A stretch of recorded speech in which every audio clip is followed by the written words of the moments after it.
പരിശുദ്ധ ദൈവമാതാവേ, ഉൽപ്പത്തിയുടെ പുസ്തകം 3-ാം അധ്യായം 15-ാം വാക്യത്തിൽ നീ സർപ്പത്തിൻ്റെ തലയെ തകർക്കുന്ന സ്ത്രീയാണ്.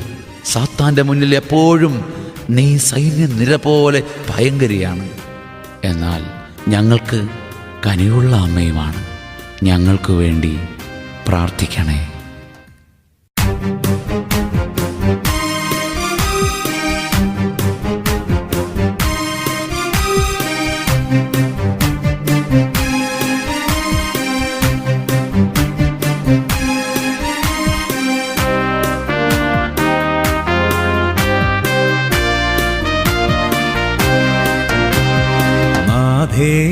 നീ സൈന്യനിര പോലെ ഭയങ്കരിയും സൗന്ദര്യവതിയും പ്രഭാവതിയും ആയിരിക്കുന്നല്ലോ.